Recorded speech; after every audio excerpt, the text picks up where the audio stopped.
সম্মানিত ভিউয়ার্স, আসসালামু আলাইকুম।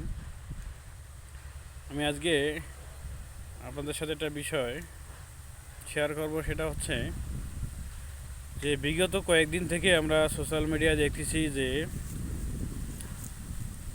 আমাদের তত্ত্বাবধায়ক সরকারের ভাবমূর্তি নষ্ট করার জন্য বিভিন্ন জেলা, উপজেলা, ইউনিয়ন পর্যায় থেকে লোক ঢাকায় নিয়ে যাওয়া হচ্ছে কোনো একটা রাজনৈতিক সংগঠনের মাধ্যমে, এবং এখানে ব্যবহার করা হচ্ছে সাধারণ দুস্থ অভাবগ্রস্ত মানুষদের।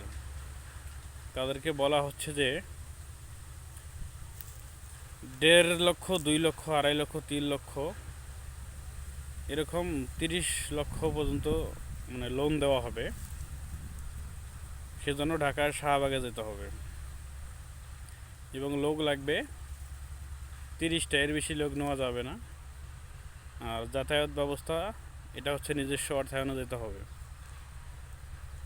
তো এখানে একটা বিষয় উল্লেখ্য যে এখানে যারা ভুক্তভোগী হচ্ছেন তারা হচ্ছেন যে শিক্ষিত বেকার, খেটে খাওয়া মানুষ, যারা রিক্সা বা ভ্যান চালিয়ে জীবিকা নির্বাহ করে। এই সমস্ত লোকগুলোকে টার্গেট করে সরকারের ভাবমূর্তি নষ্ট করার জন্য শাহবাগে নিয়ে যাওয়া হচ্ছে।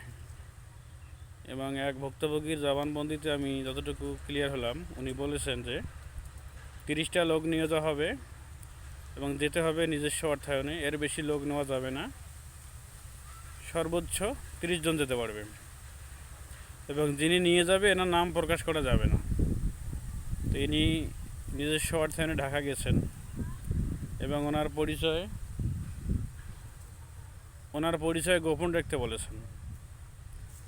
তো আমাদের রাজনৈতিক দলগুলো এমন পর্যায়ে গেছে যে তারা নিজের মনুষ্যত্ববোধ কতটুকু সেটা তারা বিবেচনা নিয়ে আসতে পারতেছে না, যে তারা কি করতেছে আর কি করতেছে না।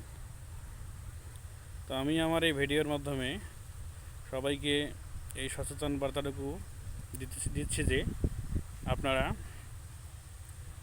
কারো উস্কানিমূলক কথায় কোথাও আন্দোলন সংগঠিত করার জন্য যাবেন না এবং অযথা হয়রানির শিকার হবেন না।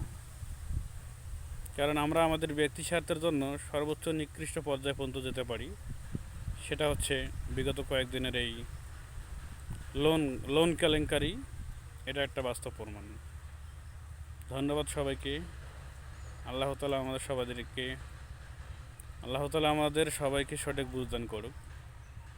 ধন্যবাদ। আসসালামু আলাইকুম।